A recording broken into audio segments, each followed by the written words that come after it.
เอาความหลังแต่ข้าวโบราณเขาบอกจะ50 ปีขึ้นหลังเสียงแค่แกเดียวดีย่างศูนย์ไปแล้วได้หลวงพ่อเสียงแค่นก็ได้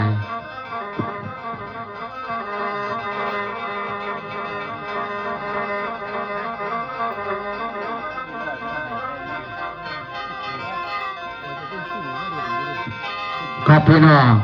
ขอกราบนมัสการพระคุณเจ้าทุกรูปทุกองค์ผู้ที่ดำรงในพระพุทธศาสนาของเขาเนาะเมื่อนี้เป็นงานอย่างเป็นบุญนี้อย่างพ่อแม่พี่น้องเจ้าตำบลตะกอของเขาคงสิโหกันดีเนาะคือท่านนี่ก็น้องสื่อบนมอแคบ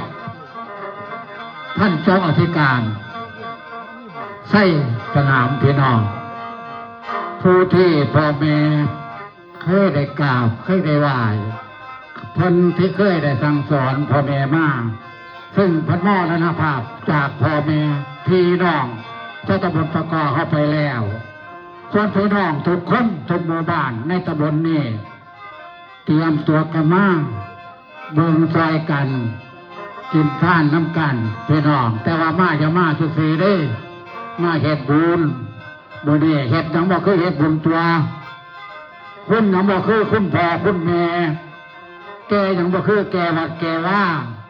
หาสาหายังบอกคือหาเฮ็ดหาสร้างนั่งยังบอกคือมั่งคำพี่ดียังบอกคือดีน้ำพีน้ำนองห้องยังบอกคือห้องมาอยู่มากินศีลยังบอกคือศีลธรรม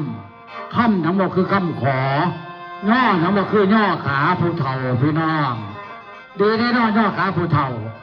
โบราณพันวาคุดน้ำบอกอสลาย่อขาผู้เฒ่าได้บุญหลายพี่น้องมันคือแมนควบพันวาได้จังในว่ายิ่งยังบอกคือยิ่งเนื้อเสือยังบอกคือเสือแนวแล้วยังบอกคือแล้วกินไก่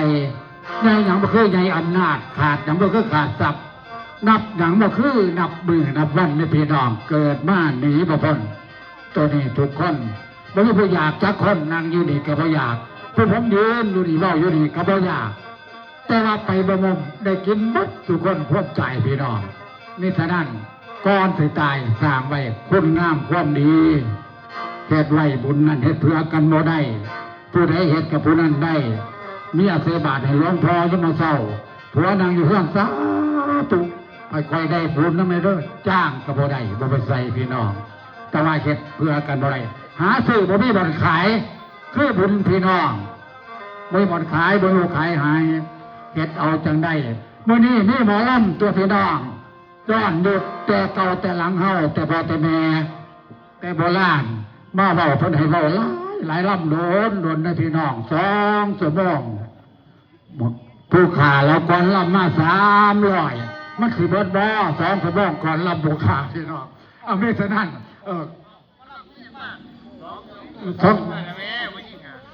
นี่อยู่ว่าสันโอ้ยผมก็เริ่มตัวพี่น้องเริ่มคนสวยคนงามมาให้พ่อแม่พี่น้องเอาส้มเบิ่งขอกราบเรียนเชิญเด้ออาจารย์องค์เกียมกุลวงศ์พี่น้องเชิญครับสดๆเห็นแล้วเนี่ยโปรยยิ้มโปรยไปให้มันรอบเวทีนะหนูนะยิ้มโปรยไปทุกอย่ายิ้มมาหาอายเลยนะยิ้มตายนี่ครับคือแม่สอกงเกียมกุลวงศ์กสิวาแม่กงเกียมมาถึงหากินยากพี่น้องก็เลยนอสอจากแล้วขึ้นมาคือจังสัตว์คำพี่โหลดเราว่าเป็นสีว่าวะบ่ว่าเป็นสีล่ำจังไรจังว่าบ่ลูกมากเบาสะก่อนนี่ผู้หนึ่งพี่น้องแม่กงเกียมของเฮายังอีกผู้หนึ่งพี่น้องสาวสวยเสียงดีคือคุณแม่นางสาวประยุนถาดทองพี่น้องโอ้ยลืมข้าวก็จะข่าวตายได้เนาะบอกให้ผัวพ่อมีได้นั่นเป็นสาวยังสดติ้งเส้นเลยครับเส้นเลยโอ้ยมาเป็นโมเดลยินเนาะมาลามาให้อายเบิ่งก็เดี๋ยวก็ว่านั่งสาว ทุกพี่น้องแสนมารับผู้ชายเขามีอีกบ่อยู่บ้านนั้นก็บ่แค่นบ้านนั้นก็พิทักษ์ไทยของเขามีบ่คือถือบ่มีเนาะกันพี่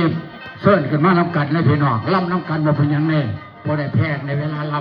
ำฟังล่ำสักก่อนเนาะหลวงพ่อเนาะฟังล่ำสักก่อนบาดนี้เราพนันจะกันบ่ เราพว่าแกมไม่แกมแต่ว่าแกมใหม่ๆแกมสาวประยุนแกมสาวคนเกี่ยมกันคือใหม่ๆพี่น้องเอ้ยมาลำสะว่เนี่ยมาลำใส่แกนางไฟหรือใจจัดมันมีผู้ใดพี่น้องงามไปเบิดสู่บอนบางทั้งงอนแกไปสีเพียงท่านบางเสียงก็คือสีดีที่ดอกนอกพี่น้องเดี๋ยวบางคือสีมีเป็นเมียนอนผู้ใดนอเป็นเมียนอนผู้ใดนอมางามแท้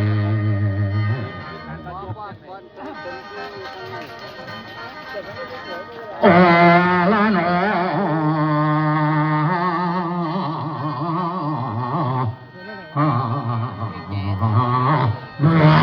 วันมันคือขัง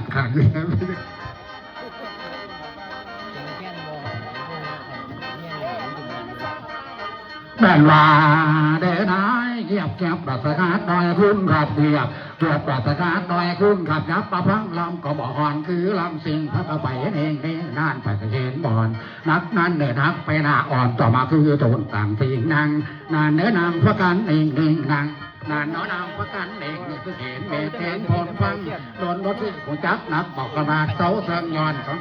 ลำก่อนมาฟังเอาเรื่องเอาผลเอาแก่ฟังเอาเมตปฏิวันเห็นบ่องบอลดีนี่นั่นเดี๋ยวมีกติเกียงพองพุ่มเดี๋ยวก็วัดสัตว์ผ้าทิพย์รับพระมารีกอบปอดแดมมีนั่นเดี๋ยวมีบทเหรียญบทแอนหอยหิงมาสลับยับนั่นเดี๋ยวยับประพังดื้อกับหลับประกันเต็มลอยเพชรฟังลำหอย10 ปีกับมาเปิดพัวนั่นหลับหูประพังบอกว่าดีให้ทำได้ลำนั่นลำจะไทยกะได้ดอกกับหมอวอนขอยามเดียยาสนีเมื่อนอนก่อนกันหันคนฟังนั่นเดี๋ยวฟังโดนหล่นหลักที่พอถึงต่อมาเสดอสิลูกเห็นพร้อมโยยอดไปน้ำแต่นั่นเดี๋ยวแต่เพราะคำเสียงซามาแลนออกตากับบัดก็แขนขาดไปขาท่านหนักคนเพราะปัดไม่ยกแต่มันอยู่ต้นการก่อนฟังนั่นเดี๋ยวฟังบ่บาดคำก่อนปฏิบัติบัดโตย่อเยยจะไปน้ำการเลีลาแก้ขาออกขาบุคลิกปฏิพันธ์โลกันในภาคภูมิความรู้ว่าแผนการสู่ระฟังดูเรียมเทียบการเปียบประดุดดังนั้นแนวใหม่แห่บวย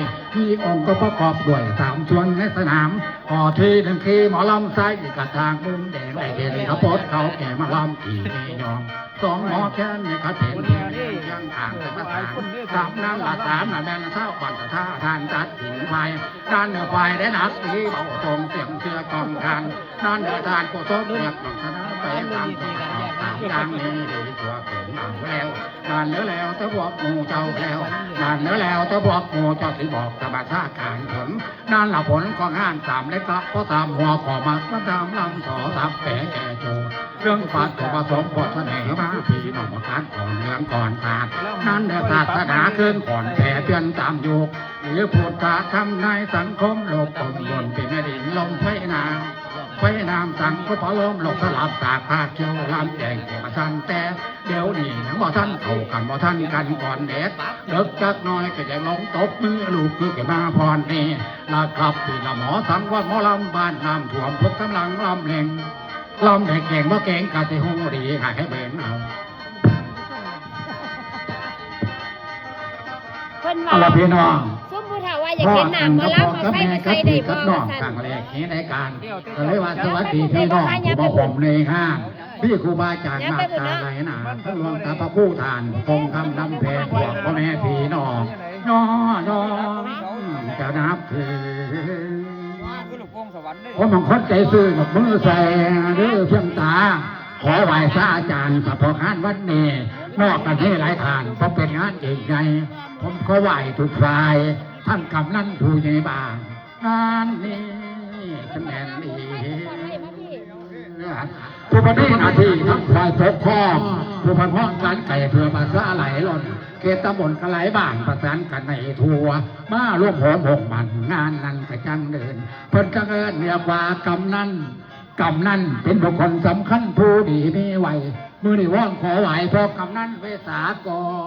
รดูแลความเดือดร้อนไก่ไข่ลำบ้องสองนั้นผู้ใหญ่บ้านทำหน้าที่ปกครองบ้านเจ้าของพัฒนาเพิ่งภาษาไปพร้อมห้องก็ย่อมือนอนสวัสดีพอผู้ใหญ่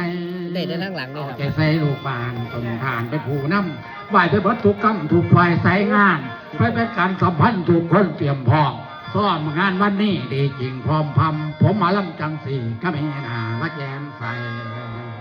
พวกที่มารับใส่คือฝ่ายซ้อรอบอนั่นก็เตรียมกันพ่อสู่คนนี้ไว้มือในว่อนขอไหวหลายทางหลายฝ่ายเบอร์มาได้และแหลมแห้งน้อยก็ซอยเหลือเพิ่นไม่ใจเพื่อดันเพื่อแผ่สังคมผมก็ส้มหลายอยู่สบายหายหอมหลายองค์กรมาเคยต่อไผมันตัดต่อ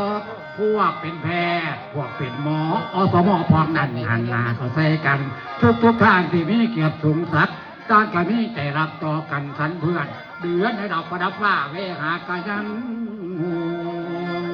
พวกแม่ป้า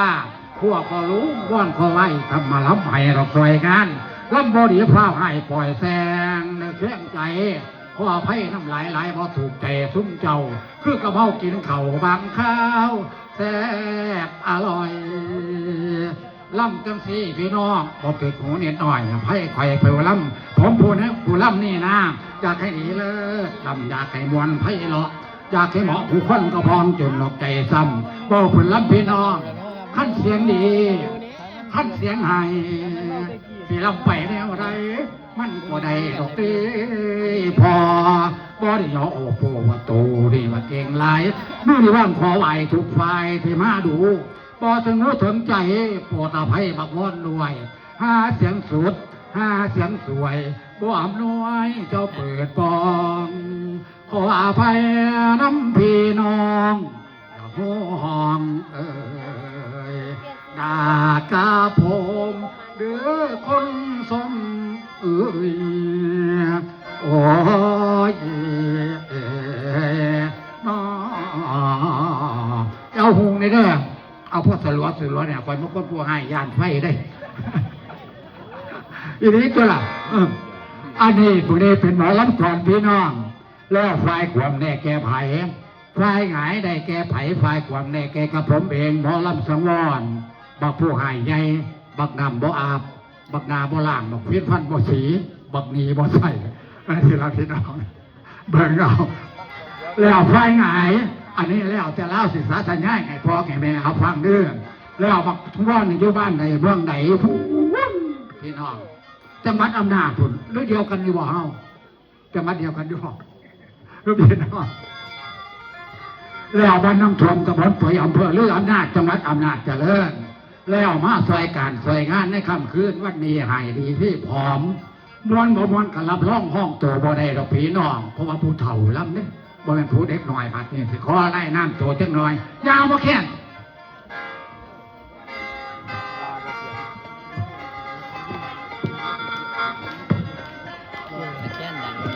ลุกขึ้นเลยพี่น้องออกกำลังกาย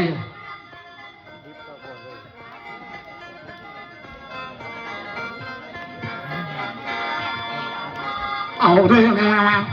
แม่ขันมาแล้วมาสั่งวอนมาแล้วมาเอาคนนี้บ้านไหวมาเอาคนนี้บ้านฟานขันนั่นนี่เราผู้ใดขี่ขันของพี่ในเขตแนวเสียงแก้วขันเขาเบิ่งไปลำมันนั่นนองละสิงามปั่นในประกาศตัวเส้นงานในการลำหลอกไปทำน้องหนีบ่เลยนั่นผ้ากันทิพย์ก็เอาเพื่อเอาไว้ผูกบัตรให้หลานเจ้าจังสมเนี่ยเราจะมาซื้อมาสั่งก้อนลำนั่นนอนแล้วก็เปลี่ยนหลายตอนซื้อเสียงเขาหยอกผู้ทำน้องที่มาเสียงยาวลำเจินนะก็ฟังเพลินนะครับลมพัดไปผู้ใดในวาดีจังว่าเดี๋ยวมันออกแขนโยกถกนั่นขาสีหน่วยนายแอนกันว่าได้อย่างว่าละอย่างแขนใส่ไปหน่วยนายอย่างแอนตีนนั่นแล้วก็ยับแปะผู้แขนแทนใจก่อนเนี่ยหลักคัดธรรมากาแล้วก็ก้อนดอดแน่ลำดองทำนั่นแล้วก็ผูกคนมอง คนมาทองน้ำตาทางมีหลายทางไปทางดื่มเดินไปล่ำไว้ดื้อแมงสอนกับผู้ต่อเรียนไรกันกับผู้รับก็ไม่ทอนเสียงลงนำล่ำนั่นแล้วล่ะเจ้าพระลูกสวยคอนโดลูกมองลำแก้วหอกโง่ไว้ลงตัดล่ำนั่นนั่นเลยว่ามันเมื่อกว่าได้นับมันล่ำมันดื้อจะหวักไว้อะไรก่อนไปนามาดื้อหนองเล็กมาเจ้านำหมอลำเจ้าลำเขาว่าใส่กองคนละ2 5อีก2 เอ้ามันคือบ่ดังว่าโอ้ยสิเดินทำบ้านไม่ที่กับกันตุตีในบาลีตียุดโอ้ก็ได้ว่าจะตายเจ้าของอยู่วันนี้ก็เห็นหลายเอาเสียบานเพียงกันถึงกันลูกนะพี่น้องเนาะบอลำหลายคนเบิ่งผมมันไม่2 คนจงไม่ผมมาแบบประมาณไม่พิสมจักมันมาอีกลงแม่หรือว่าจังสันบอกก็เลยลงสนอกกลางคันฟังมีเองต่อพี่น้องช่วยๆแล้วเนี่ย ขอบคุณค่ะมีกำลังใจให้ผู้เฒ่าเนาะ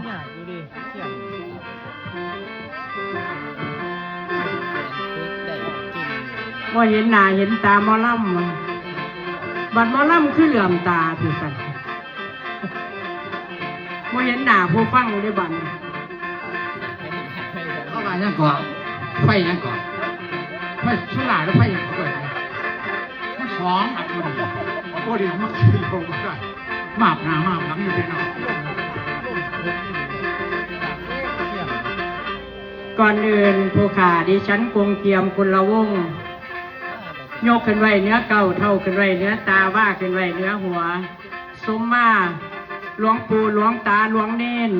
ทุกรูปทุกองค์ที่มาในงานสรุปใจของหลวงพ่อเฮามื้อนี้ดิฉันกงเกียมนั่งอยู่เฮือนนอนอยู่บ้านมื้อวานนี้บ่ได้ยินว่าสิได้มาร้องมาล่ำสู่คุณพ่อคุณแม่ฟังเดินทางมาจากจังหวัดมหาสารคามไปล่ำอยู่วัดป่าวังน้ำเย็นพอดีหมอแค้นสมปองก็เลยโทรไปหาอีแม่ว่าซั่นเมื่อวันที่18ไปล่ำงานศพหลวงพ่อของเฮาเพิ่นมรณภาพลงไปแล้วอยากมีมหรสพครบงานในจักหน่อยจัก2 ชั่วโมง3 ชั่วโมงผู้ข้ากันเลยว่าบ่เป็นหยังดอกลูกหลาคันเพิ่นเสนอเฮาก็ต้องสนองไปรับโลดบ่เป็นหยังเฮ็ดจะได้ก็ว่าบ่เป็นล่ะเฒ่าเพิ่นอยากฟังเฮาก็ไปว่าซั่นฉะนั้นมาแล้วมื้อนี้คุณพ่อคุณแม่หมอลำกงเจียมอาจารย์สังวรอาจารย์ประยุนพี่น้องบ่เคยได้ยินชื่อยินเสียงจักเทื่อแต่เล็กแต่น้อยอายุ17-18 ปีมาลำเบิดคงเขตประเทศอันนี้แต่เดี๋ยวนี้ห่างเหินไปหลายเติบพี่น้องฉะนั้นมื้อนี้โอกาสดีนะที่ท่องศิลป์ใหม่คุณพ่อคุณแม่ฟังจักหน่อยนึงมาเนี่ยโอละนอ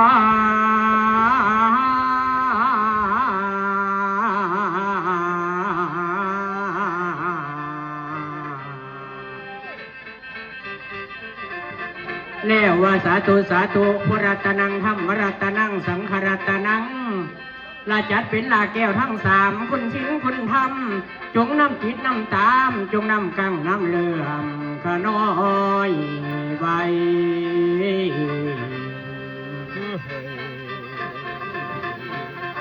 โอ้ยละน้อ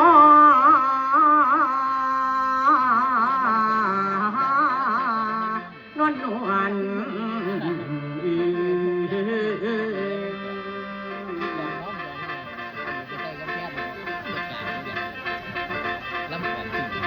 แม่นว่านอนนายสาธุเด้อข้าก็นอบนิ้วกลมขาบคุณครูขอให้ดูแลนางผู้ลำวันนี้ดีหรือให้แนวได้ประเสริฐสวยนั้นเนื้อเมฆความน้อยบนสิบ่เห็นน้องของไปขอให้ได้สมดังใจหมายถวายคุณครูละผู้อาจารย์ตั้งทางคุณนอนละโทษละนี่บืนเพลงขอให้เห็นในร้องยังขาหาลำไหลทั้งพูดนักน้ำบืนเพลงบาดาลคือคุณเมฆขอให้ไหลมาโฮมลำเล่ดูค่ะอาจารย์ยังบ่มีสินเสียประสาทยาประกอบขันหน่อยเวลาโอ้โหเสียงเปิดทุกเบื้องให้เสียงมวลย่ำเลยจะมีเตือนเสียงแค่ในของไปจะมีพังกับระพุนของผู้รอเปลี่ยนกลางเตงนั้นนึกเมฆขอให้แข็งขึ้นอา นนอนตามแขนอ่อนอยู่แดนทางหัวในสวยนางทางหายย่ำนั้นล่ะย่ำเมื่อใหญ่ตามเรื่องเพียงก่อนก็ให้ก่อนจังหวะลำถูกต้องให้เห็นน้องของจริงสิงเม็ดลมให้มีอยู่ทางม้วนสมควรกับสำเนียงเหลืองก็จะมีข้างตั้งกอดร้องลำไปก็กองพอสถาพี่น้องจะฟังเฮวาดีทั้งกานีทั้งกานียังมีผู้ตีเตียนอยู่เสียงของคุณละผู้บุญไม่หล่นแม่เอ้ยแม่ยังมีจุดความรู้ตามผู้สอนสั่งให้ลังมายาการให้ความรู้วางก่อนให้ลังมายาการให้ความรู้วางก่อน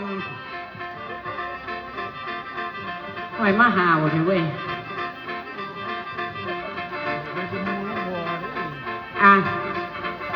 ก่อนสิไปหนามาหลัง10 นิ้วขอกราบขอไหว้คุณพ่อคุณเมย์ไว้สะก่อนไม่อ่อนทนไปขึ้นห้านน้อยขึ้นห้านใหญ่ก็ต้องให้กราบให้ไหว้สนั่นฮิตมีพอก็มีคู่จีกระปูคนของถือข้องคนละแง่แหบอคือสะดุ้งกระบุงนั่นต่างกระเสือสนั่นซุ่มวลำกงเจียมเมื่อนี่มาพ่อแม่พ่อพี่พ่อน้องบ้านของเฮา10 ปี20 ปีบ่เคยเห็นหน้า5 ปีบ่เห็นทรง10 ปีลำ20 ปีลำจังเห็นกันเทื่อหนึ่งเขาเป็นเราจังเห็นเจ้าเทื่อละยามค่อยโอสาพังไว้ฟังไปสาก่อนฉันได้มาหอดบอนถึงเวทีแล้วบัดนี้ก็คงว่าสู่คนเริ่มแต่ต้นฉันได้มาล้ำจำเอาความศรัทธาดอกผู้เล่าไปจ้างผู้เพิ่นวางเงินให้แนวใดก็จำคือหอดวันผัดนัดมือก็คือเทวดังจางหอดมือนาก็ตั้งท่ามาล้ำเดินตามทางก็แสนไกลระวังมาวันนี้ก็เต็มที่ยาวแต่ทางเดินนี่พอฉันก็ล่อบ่ได้มาลำให้ก็บ่กินส่วนทั้งสันก็ดินอยากหอดง่ายคือกันแต่ว่าทางเดินมาพาดวนมันเยือนหอนทั้งเดินมันคอยบ่อยไปตำทงหอดก้อนดุงตัวบังเลยสวรรค์มาสัวขาวเลยเราเฝ้าหอดเพื่อนพอสัทธาพอดีทำสำเร็จส่วนเลยแล้วว่าทางไกลนี่มันเต็มที่หลายเมมาหอดแล้วกะจอบ่รอได้ว่าอยู่โดนนับแต่พ้นจากทินมานั้นยาวหลานเดินหายส่วนสันขอไว้ส่วนทั้งสันมาล้ำให้รอฟังไปสากลเดือกมาจังสีจวนเดือกมาจังสีจวนขันฮ้อนเข้าเมียนบอนจังผู้ฟังไว้หนอ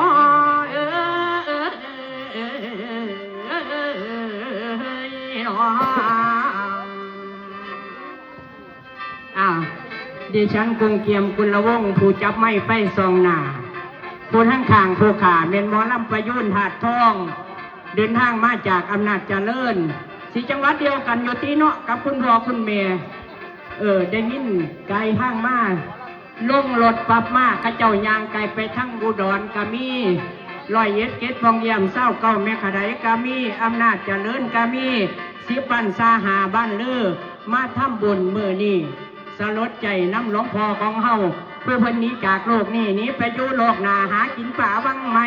วิญญาณเจ้าอยู่ใส่เป็นเจ้าอยู่สันฟ้าสวรรค์บ่ยิพอให้มาฟังลำหลวงนางกงเกียมผู้ลำซอยวิญญาณเจ้าทั้งหลายเจ้าจังหอกันสู่ฟ้าสวรรค์พ้นพ่อผู้สวรรค์ผู้พ่อบ่แม่นได้เงินละวันอยู่ดีมีแห้งเด้ออีหล่าเด้อสุขภาพแข็งแรงอายุมันควรยืนเด้ออีหล่าเด้อนอนหลับให้จะได้เงินหมื่นเด้อลูกเด้อนอนเปื้อนให้จะได้เงินแสนแปรมื่นไปให้ได้ทั้งพาล้านออกจากบ้านให้ได้ลมคุ้มค่ำเซ่ไปตำคุ้มท้องกายกองน้องหล่นให้มีคนมาหุ่มมาเห็นมาเฮให้เจ้าเลี้ยงลูกแพรคือกระปูย่ำหน้าด้วยอีหล่าเด้อสาธุ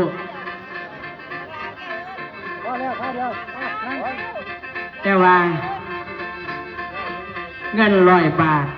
โทขาได้ใบบ่ขาดใบไม่งามป้อนขึ้นมาฝามตนเกี่ยมกะฮับปับกะขอความคำนับด้วยว่าสวัสดีเอาไปป้อนใส่บาทให้ข่อยในที่ละอายเอาไปทำบุญโตขออายุมันไว้ยืนนำหลวงปู่ผู้พันธีรับคันไป ฉะนั้นหมอลำกงเกียมกระทำบุญต่อขอให้อายุมันกวนยืนให้ผู้ขาอายุวันนะสุขาภละให้อายุมันกวนยืนให้ผู้ขาแข็งแรงสุขภาพแข็งแรงเด้อหลวงปู่เอ้ยมาลำซอยให้ผู้ขาลำบอนม้วนเท่าประได้ก็ให้ได้ร้องได้ลำอยู่บ่เศร้าเด้อสาธุขอนำหลวงปู่เนาะบ่ลำอยู่กันนี่ผู้จ้างเหรอมันลำไปยุ่นแล้วว่าแม่นมานอนนายแม่เอ้ยแม่เนี่ยขันมาแ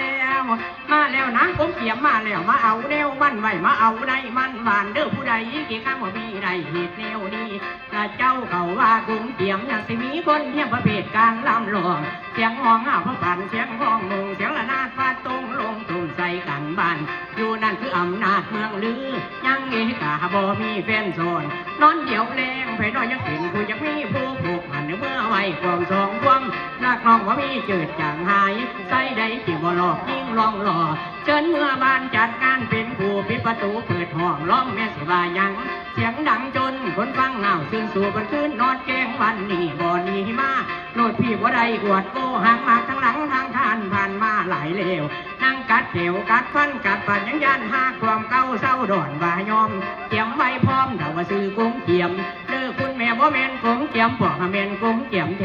สีเล่เล่คือในมากำเกณฑ์อีเมเพื่อนให้มาตั้งเตนานทุกท่านก็ต้องหอกน้ำสันลำก็สันลำกัดสัดมาหลายเลวที่ฮอดเถียวไฟมาเบามาโลบากกุ้งลมน่าสิยมหาดอิงเจ้าเตะแสลงเตะเล่งเก่งไตกังเก่งมันคือเป็นพวกซัวจุ่มเม็ดหัวผลว่าเห็นไฟสื่อกับไฟคือว่ามีนางหัวว่าปลาคอคือจังบ่มีตายอมเต่าสาซุ่มฝาคอกังเด้อสังวรอย่าสิวังมาสู่กับนางเศร้าเน่ฟังไม่แก่สิเว้าเศร้าหน้ายาล้วนมีบอนม้วนดอกตาว่าแก้วญาเห็นหลงเสบอนกุ้งเกี่ยมนองจุดนั้นแล้วเขาเลยย่องสื่อคือไปเบอร์สู่มองล้ำลองหวนลายออกถ้าย้ายพระสิไก่ก่อนเดินล้ำก่อนเบินเที่ยวเดินโด่งดูดอกไม้ไผ่สุนห้อยละนกเขากันกูผู้ห้องสูงเสียงโอ้จำเนียงเสียงร้องอ้อยพรอยู่กลางดอนขันซ้อนวางดินเงินเสียงเพลงกูผู้ตันหนาผาสั้นเป็นหลันจักรจันนกน้อยเสียงจอยยินหน่อยเสียงจอยสนิย่อยหาผัวตัวกูนอดังเดียวกันนี่เคยสั่งเว้นกันแต่กว่าต้องมาตอนฉากนี้มันให้ยุ่งผู้เดียวต้องมาตอนฉากนี้มันให้ยุ่งผู้เดียวดิฉันกงเกียมกุลวงศ์อยู่บ้านแม่ตำบลแม่อำเภอเดืออำนาจจังหวัดอำนาจเจริญสิบันสาหาบันลือตัดแต่ตีนสินแต่มือมาข้าเจ้าข้าหูจักไว้นั่งกงเกียมกุลวงศ์ผู้บางคนกับเพิ่นว่าโดนพ่อแห้งแล้วผู้บางคนกับว่าได้ยินเสียงร้องเสียงเล่าผู้เราว่ามันมาหมาแล้วผู้บางสี่กะมีแม่ยังร้องยังล่ำอยู่คือเก่าผู้ขาดิฉันกงเกียมอยู่บ้านแม่ตำบลแม่พวกพ่อแม่พี่น้องมีการมีงานเล็กกับไปได้งานน้อยกับไปได้งานใหญ่แห่งดีอีเมียมันเป็นจังสันเดียซอยศาสตร์ไปตั้งแต่อายุ15 ปีเดี๋ยวนี้70ย่างละแม่ยังหาหลวงหางลำอยู่คือเก่าขอบคุณผู้ที่คิดทอดคิดถึงผู้ขาหมอลำกรุงเกียมและหมอลำสังวรและคุณแม่ประยุนรุ่นนี้แล้วไปผู้เดียวบ่ได้ดอกแม่มันต้องควบ3เราให้คุณพ่อคุณแม่ฟังเนาะสานั่นมือนี่ขั้นไก่ทั้งอำนาจเจริญกับไปหาผู้ขาทั้งบ้านแม่ขั้นขี่ขันไปกระโทษไปโหลดแม่หมายเลขโทษ0895853290จ้างเศร้าลำแรงคือบ้านของเฮานี่ล่ะคุณพ่อคุณแม่สานั่นมือนี่บ่ต้องเบาหลายยายห่างให้หมอลำผู้ชายลำให้หมอลำผู้หญิงลำเปลี่ยนกันขึ้นเปลี่ยนกันลงสานั่นหมอลำคงยังไปวันนี้เฮายาวลำแล้วสั่นตอนละน้องคุณแม่เนาะคนของเฮามันบ่แน่นอนดอกเห็นกันอยู่มือนาจักสิเป็นจังไดมือต่อไปคือหลวงพ่อของเฮานี่ละมรณภาพไปแล้วอยู่มีกับว่าเป็นหลวงพ่อของเฮาแม่ออกแม่ตุนบ้านของเฮาคิดเหลื่อมใจใส ไปเอาหมอหลอกหมอลำมาเสพมางั้นเกิดแก่เก็บตายมันบ่แน่นอนดอกคุณพ่อคุณแม่ความตายนี่มันแขนข้อสู้บัดยางตื่นมือเศร้าเห็นหน้าจังว่ายังดูจับไม่ไฟซองหน้าอยู่นี่ก็จัดสิมับหมามือได้ดอกหมอลำสังวรมันบ่แน่นอนเกิดแก่เก็บตายคุณพ่อคุณแม่สังขารบ่แน่นอนข้าพูดถึงเรื่องคนตายมีมากมายสุดพันล้านนาตายไปนอกศาสนาแต่บ่มีสัตว์เท่าที่ส่วนกุศลบางคนก็ตายหงตายหาตายฟ้าผ่าหรือว่าตายแขนคอ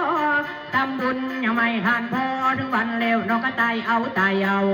ไม่เลือกว่าเท่าว่าเก๋เพราะสิรวยสาในกามาตายสากก่อนบางคนก็ล่ำมากะลังคนบางคนก็ลังหลักกะลังนอมาตายไหลตายลวงไม่ห่วงอะไรสักทีเมื่อถึงที่นั่งตายนอนตายเรามาจะเป็นตาหนาถ้าเป็นว่าอยากตายอยากเกิดขึ้นมาบ้านหมอลำสังวรย่านตายหลายซาว่าผีใหม่ๆสิมาเอาอีเมนุ่งสินเมียนอนเซยถ้าปากแดงจะว่ายุปันนั่นกระบอกมมก้มตายดอกสังวรก้มตายมันแขนคอยสุบัดยางแม่นบ่ล่ะป่าผู้ญาตาหายายเว้าเรื่องตายจะไม่นุกหัวใจซ้ำคนเป็นมาติดหยาดซาผู้ดีมาป่าถิ่มเฮือนซ่านบ้านเก่าตายจากลูกโอละนอจากตะวันได้สวยแหงตายจากเงินโอละนอจากแบ่งเงินหมื่นเงินแสนตายจากแฟนโอละนอแสนหักอยู่ไปบ่มีใดความตายไข่พร้อมมาล้มโล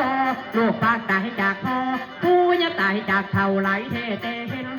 กำเวรเป็นมาแต่ก่อนไม่หลุดหลอนต้องตามสนองไม่อยากจะพาคู่ครองในกำสัตว์นองเมื่อมันถึงข่าวพวกอาจำไว้ถึงข่าวเร็วได้ต้นบุญสุนทานทำไปจะได้สู่วิมานมาศาสดาจารย์พุทธองค์ของเราฟังวัดเบาเนี่ยจะเป็นจริงจังไปได้ฟังพากันจินกันทานสร้างบุญเอาไว้เพิ่นว่าได้ไทยเฮาต้องเสือเมื่อเฮาแต่เสวยกรรมข้างหน้ายังสิได้เบิ่งบุญก้าวแต่พุ่นโอพระเวททานของท่านเบิดตนเนื้อละแม่นเบิดโตยังพ่อสิ้นยังเปียปิ่นหวนมาคือเก่าได้ไปพุทธเจ้าเฮานั้นอย่าหลงพุทธองค์เป็นของบริสุทธิ์พวกสาวผู้นับถือศาสนาพวกเราตอนมันสืบมาเมื่อตายศาสนาจะได้ขึ้นมีมาทำบุญทำทานแต่กี่ท่านปั้นเขาจีก็ยังได้ดีตั้งแต่นางหมดสาสีปรากฏในคำพีเดิมมีมันเหมือนกันสาวฟันยังรอคอยท่าสาวฟันยังรอคอยท่าศรัทธาทำในทุกทานมีมันก็อยู่ทั้งสั้นฟ้ามาคอยท่าเป็นบุญทำเป็นดุลรักษาศีลนาหากวันหน้าทำในทุกทีท่อลานนี้รับไว้ให้ได้ย่ำเมาตายไปกะคงพอเอาละโนเตพ่อปันนี่ตีก่อนให้คนฟังบ้านใหม่สักไทยละพี่น้องฟังแล้วเชิญตานานวลนวลมวนคนใหม่เท่านั้นแล้วสวดนี่พี่น้องขอบคุณหลายๆเด้อให้กำลังใจผู้เฒ่าบอลก่อนจะมีใสพี่น้องซอยใสพี่น้องฟังซอยเท่าบ้านพนตั้งเท่าบ้านตัวเครียดให้ผัวพี่น้องแน่นเขาว่า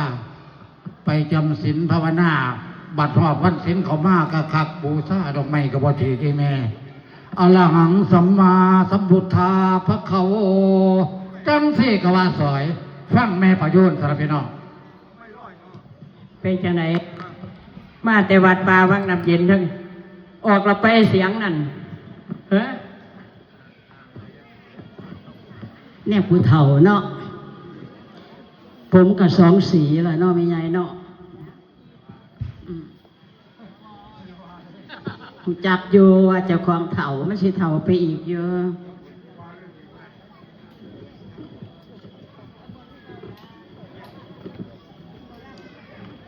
หาแค้นใส่อยู่บ่ได้เอาแค้นมานำจัดเถื่อว่าสิไปเป็นหางเครื่องก็เลยบ่ได้เป็นปกติเลยหางเครื่องบ่ได้ล่ำจัดเถื่อได้ล่ำตามกำลังศรัทธาครับ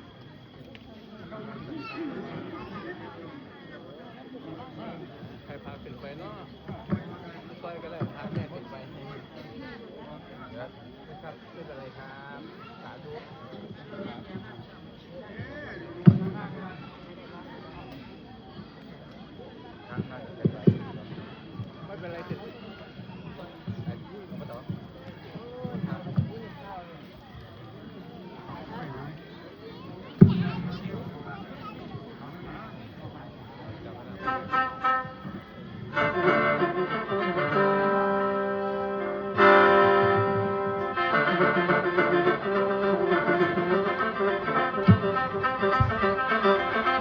แล้วเพิ่นว่าผัวเอ้ยผัวบักฟักฟังในบ้านคักแม่ประยุนถาดทอง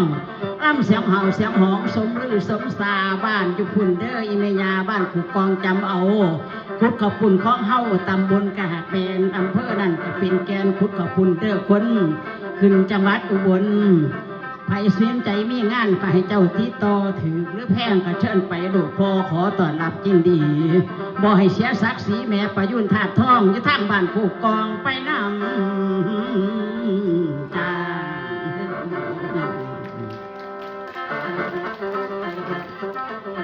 โอ้ยละโน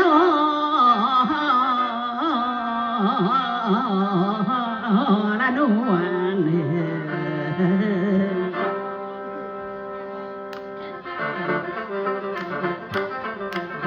เดี๋ยวนี้คุณยายคะแนนนอกพอซื้อมาได้คนฟังแต่หมอลำไม่บาดก็หมอลำใหญ่ดุนเก่าเข้าหลังไผกระบออยากฟังว่าปิ่นหมอเถ่าหาว่ามีพวงแล้วว่ามีแนวคิดตรงที่นอคนเอ่ยนั่นคุณพ่อก็ทอสาวสังน้อยเขาสู่ฟัง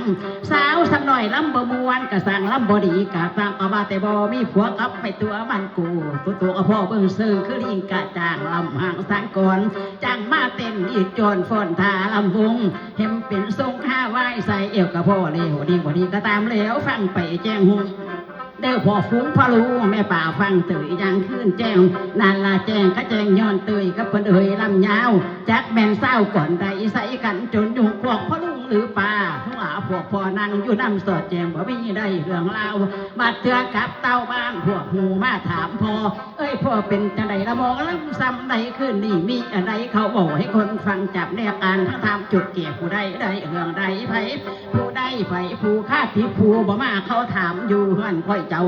อีกตอนหนึ่งมีอีหยังเขาบอกให้คนฟังจำจือคือสิมีแต่เตยละมกให้ยันขึ้นแจงนาลาแจ้งเขาแจ้งย้อนเตยกับคนเอ่ยลำยาวกับลำเด้งไปยังขึ้นจนแจงสิสมกับโจไปเงาว่านอนฟังบ่หัวใจคิดทอสร้างเลยได้ถอแมวนั่นเราพอพันบาฟังบ่แล้วคือตามแจวคือผักพริกคือเฮากินปนว่ามีปลาล่าแม่สุนกระโดดอยก็คือเฮากินลาบกินกระบออิ่มท้องฟังได้บ่เต็มผู้จังข่อยมันอร่อยแกงเผ็ดฟังไปตู่เป็นเม็ดมักอย่างฟังได้มักลำไว้หรือสางเอาสาวไปหาก่อนมาในเสียงดังใดกะใดสิเบให้ฝ่ามือลำสู่มือบ่ได้เก่าเอาเบิดแล้วแต่เขาพาลำผู้ลำทำได้ลำดอกพีลำสมัยเดียวนี้บ่ได้ลำแบบเก่าแบบสมัยผู้เฒ่าได้ตามจำนำสนคนกะคนในสมาสาดกยกบาลีสนน้ำใส่สัตว์เปียพร้อมไผติดย่อมจังวะน้อลงหานโบราณข้างก่อนสมัยนี้ละแม่นฟ้อนตู่หอยเฮ็ดเปลี่ยนลืมสีเล่นไปเตยแน่ลำน้ำทำเป็นทรงคือได้เฮ็ดเล็กแดงทำใดนั่นเหล่าแม่สิว่าหมอลำเขาลำบอกแจงเสียงเรื่องใดกะใดสมัยนี้เปลี่ยนตางกราบคารวะพระคุณเจ้าทุกรูปทุกองค์คุณพ่อคุณแม่ผู้เดินทางมาจากท่านไก่ท่านไก่ขอกราบขอไหว้สุภูสุคนมือนี้บุญหลายสายยาวได้มาล่ำเสียงสองตลองงานให้คุณพ่อให้หลวงพ่อใช้สนามชินบาโลของเฮาจำไปได้ครับไปได้น้อยใหญ่เนาะเจ้าอธิการบดีหรือเจ้าอาวาสบ้านเจ้าอาวาสหรือว่าเจ้าคณะตำบลปะกอบอกแม่เนาะผิดพลาดก็ขออภัยเด้อเพิ่นว่าไปบ่กลับรับบ่ตื่นฝืนบ่มีหนีบ่พ้นทุกคนจะต้องตายคือกันเบิดว่าสั่นเพิ่นว่าเพิ่นบอกให้ฟังบ่สวนสุแนวข่อยกับเจ้าก็คือกันเพิ่นก็จังว่าสูงแล้วก็ต่ำเนาะยายเนาะดำแล้วก็ขาวยาวแล้วก็สั้นบันแล้วก็ค้อนจักบ่ยายสูงแล้วก็ต่ำคือหมอลำสังวรเดี๋ยวนี้กำลังโคตรลงมันต่ำบาดนี่สูงแล้วก็ต่ำดำแล้วก็ขาวก็คือผมอยู่หัวยาวแล้วก็สั้นก็ได้แก่สายตาก็คือหมอลำโกงเกียมนี่สีตามันแล้วก็ค้อนก็ได้แก่แขวนั่งอยู่นี่ก็สิมีแขวปลอมหลายอยู่ภูเขาเพราะฉะนั้นในร่างกายของเฮานี่มีแต่ยืมของข้าเจ้ามาบ่แม่นของเฮาจักยานพระเพิ่นจังเทศว่าทุกครั้งอนิจจังอนัตตาหัวนี่เขาเอิ้นว่าศรีสะเกษหรือประเทศของเฮานี่ก็แขนของเฮาแม่นบ่ชันว่าหรือเพิ่นว่าเมืองกุมภาวะว่าออกว่าเขาหรือขาชัยของพญาสุจิตตราชตานี่เพิ่นก็ประกาศเอิ้นว่าเมืองลับแลบ บอนนี่แม้ว่าสูงเนินสีคิวบอนนี่กับปันว่าเมืองบาดังเบซ่าทัดลงมาว่าปากเสปากอ่าวหูนี่เพิ่นเอื่นว่าเครื่องรับข่าววิทยุนอกก่อนไก่ไม่ไงคนทั้งหลายเอื่นว่าหานดอกไม้หรือบอนใบกอกบานกอกไอ้หรือบอนเสียงเงินตาโบราณเพิ่นว่าโบราณเสียงเงินเอาตัดติบอนนี่กับปันว่าเมืองเสียงตุงเสียงข้านท่านพี่กับขนาดเอื่นว่าเมืองไส้งอนจักว่าคนนั่งอยู่บนตุงทีได้เหบนี่ก็ตั้งโซเธอถาดพระองค์จูโกโตของเจ้าจะไปใส่นอหาหัวถบักเทปม้าแหล่ขี้ก่อนกี่แหงของเจ้าก็สร้างเป็นใต้ท้องน้อยเขาไปเขาเอิญว่าน้องแหน่ข่อยมีปลาซิ่วหัวเป๋เห็ดสุกผลพ่อแกเดบาดน้องแหน่เจ้านั่นผัดปีป่าข้อกังหัวปู่บรรหารปลายเอาน้ำก้อนล่ำขอโทษได้ไหมเอาน้ำเหลืองสังขารเพิ่นว่าให้เขาวัดฟังธรรมจำศีลภาวนากุสันโธโกนาคัมมโนกัสสโปโคตโมภาษีอริยเมตไตโยภาษีมาโปรดโลกเฮ็ดจังได้จังสิได้เห็นหน้าทางภาษีฟังสิเว้าสู่ฟังได้ไหมยายเด้อล่ำมาแต่หน่อยเสียงกระเบิดหูกระไปได้ไหมยายบ่ถึงหูถึงใจก็ขอไปรักษาถ้าความสงบเลย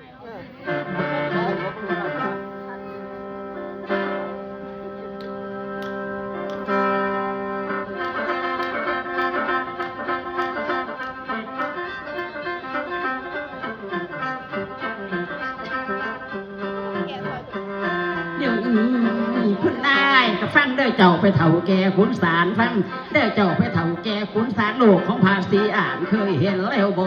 ลูกนี่อยู่มอแค้มกันแค้มขายอยู่ไกลใกล้แค้มตาของเฮานี่ละได้ยินตั้งแต่พระเพิ่นเทศนาเด้อคุณพ่อทุกครั้งปรารถนาอยากไปพบไปพ่อลูกสิพาญาพ่อไปเบิ่งกับตาแต่กันไปต้องหาวิธีย่างหลายอย่างสิไปแท่งย่างเอาลุดเด่นก็บ่บังหล่อเสียนเมืองแม่นเด่นใหญ่ขึ้นข้างบินกับไหลใหญ่ผลโยนยานบ่ไก่หอดทานดูกี่คือว่าให้พากันเตรียมท่าตั้งจิตตั้งใจฉันนี่ล่ะสิพาไปหนทางง่ายๆเงินหรือทองเอาบ่ได้ใช้จ่ายดอกค่ารถค่าเรือเหนือหรือใต้ถ้าไก่บ่ได้ย่างลูกอยู่ของขางแคบหัวให้สวนสาวข้ามนั่งจังอยากซ่อนฟุ้งฐานผ่านไปถึงทีไผจะเข็นอีหลีภาคกันเฮ็ดจังสีจำไว้เนเด้อขอนึกให้พวกเจ้าพำบนพวันหน้าปรารถนาในใจเที่ยงทำจำอันขันที่ตั้งระวังบานมาเบียดฉันจิตใจให้นิ่งติ๋งใดแต่หุ่มก้มกราบไหว้สามหน่วยปไตยโยคือพุทโธธรรมโมกัมสังโฆหนึ่งใส่ใจเอาไว้พอที่สองขั้นการท่านให้ท่านแต่จะได้จงตบลงท่านแล้วให้ย่อนิ้วใส่หัวยาได้ขัวเก่งยาถ้าไปแล้วจะจงมีขนมกล้วยอ้อยเงินเฟืองเครื่องกินขั้นมีเสือและสิเนท่านแก่คนขอคนพิการย่อมือใส่เฮาควรไหนจิตใจท่านอธิษฐานแน่ระลึกถึงโลกกว้างทางหน้าต่อไปนั่นละพ่อจังสิได้พบพ่อโลกภาษีอ่านตามโบราณคำพี่เก่ามาฉันนี้โลกนี้มีของใช้อาหารทุกอย่างตามถนนหนทางมีแต่คำเกลือเกี่ยวแววเหลื่อมของใสทุกสิ่งใดมีแต่ของทิพย์จากเสวยพ่อคู่สิ่งใดสมตามใจทางประสงค์การอย่างหนอพ่อจะคิดเต้วล้นไหลเหงามาคนขี่ขาซากสัวอันตรพานสามัญชนกับบ่มีในหันกันพนันหรือเหลาเมายาขาหมูตะตูในลูกดีบ่มีเทใดผู้ที่ใดยึดเหนี่ยวในธรรมผู้ที่ใดเขายึดเหนี่ยวในธรรมบ่เคยทำละหมกแท้เดินจำไปนั่นละแม่จังสิไปเห็นหน้าภาษีอ่านคือว่าให้พากันจื้อไว้เด้อคำทานสั่งสอน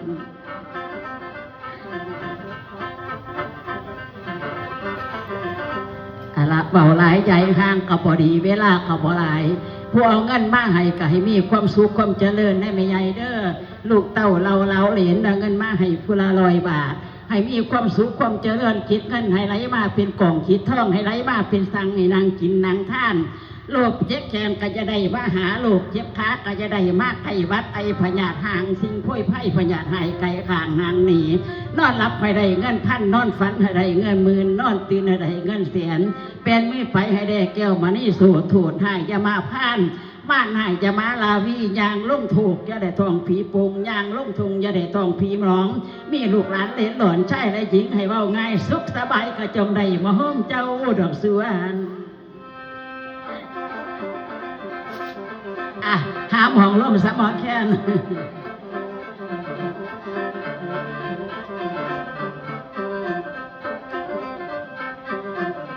นี่คนนายก็เอาสำนันนี่สะก่อนเนาะก่อนเสาข้ามนั่งสีดงเดินไปหน้ากาฟ้าผ้าใจก่อไปคนเขาแสนงอนพระเต้นไตก้อนผาดันลงไปหลักไตพ้นสองซอพระประตูป้าโยกผัดจังอาความเจียวคอมมีกระย่อมมาแลกกระย่ำมาแรงเด็ดหัวกระแดงเตะหอบจอนดันเที่ยวชมหอมดอกอมนี่คือดังบายันพ่อตะวันใส่สายใบลุ่มที่หากาว่าไม่ก่อนไม่อ่อนกระเบ้าวนแห่งห้องไปทำให้ห่วงลังคิดว่าข้างพระนั่งภาคก้อยนี้คือมาที่เดินไทยเที่ยวหาผลใหม่กันหาให้จะบอนบ้านไอพีเท้าจะรีพองเอาน้องบ่อ่อยไม่มองย่อยเยียระดาษไม่โด่งมาที่ลงสาลาพักไปเข้าหน่อยก่อยใจเขาขี้รีดันปาเวียทนาสุขเสาเงาห่วงอยู่ดงฉันเดินดงมาช่างหลงเอาวันพระผักลูกอ่อนเส้นล้นนาอุลาชาลีน่าจะกันหาลูกแม่เจ้าเสียเห็นห้องห้องถ่าอยู่ใส่หากจันไทยองค์อีสามีปราบสีสันโดนก้อยไปในดาวสงข้าวเหล็กพี่กับขึ้นกับเสาเอาละน้อเราพี่น้องล้มไปบ่เดิมสีหน้าทุ่มหัวลานบางพุ่มนกแซวทั่ว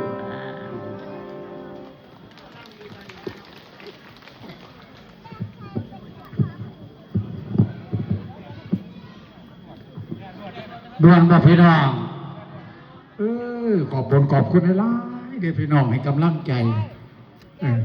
คันดูจังสีไปหอดแจงอะใครได้เนาะคันสิล่ำหอดแจงนี่หรอกว่าคันเจ้าภาพเป็นบ่ไร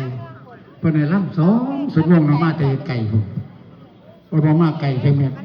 อำเภอลือส่วนสิหอดมาหอดล่ำ2 ชั่วโมงแต่บ่ล่ำว่าซั่นบ่แม่นนั่นพ่อล่ะบ่ฮะ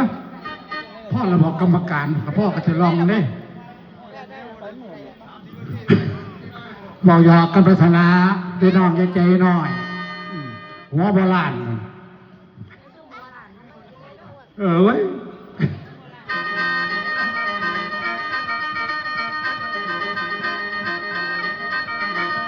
เล่าสมาพระอยากมีปัญญาคนรายพระเทพระอยากเกิดเหตุเป็นรักของเขาอยากฆ่าเขาไหวพวกเจ้าเขาห่มพระอยากฟังคนจมให้เป็นลูกเคยคนพระอยากจนในภาคกันเล่นโบกอยากพี่โซกแกภาคกันหาเด็กดีย่ำดีพระอยากเป็นเศรษฐีไงเพื่อฆ่าถูกปองพระอยากภาคพี่น้องเป็นทหารก็จะเป็นคนผ้าในเรียนกฎหมายแพ่งขั้นว่าอยากเป็นแรงกันไปอยู่น้ำเขาอยากได้บุญทำเบาอยากสีข้างพระอยากพัดผ้าบ้านไปขายเมื่อหน่อยถึงเมืองไทยพระอยากยากอกอยากกระใจไปยืมเงินผู้อื่นขั้นว่าพระอยากคือไหนเบิ่งดีแค่นักปีแดดให้กินน้ำไต่ตอนอ่อนซ้อน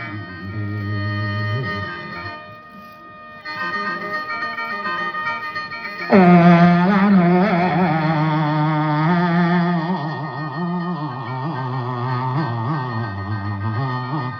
นวลเลย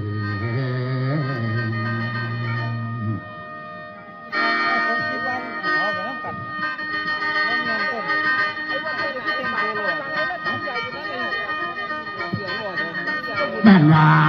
เด้นะจะฟังดื้อหลับมาสายตาฟ้าแจมฟังดื้อหลับมาสายตาฟ้าแจมสั่งมาข้ามแท้แค่มาทางแย่งแค่มาสวยเสียงบอลด้วยนะไพเราะหมอผู้กามจะบูนอคงสร้างเกินการแท้ขน้ำแลจองหัวใจจนมาสั้นมาฝันกันมาใจใจอ่านสางเปลี่ยนใจ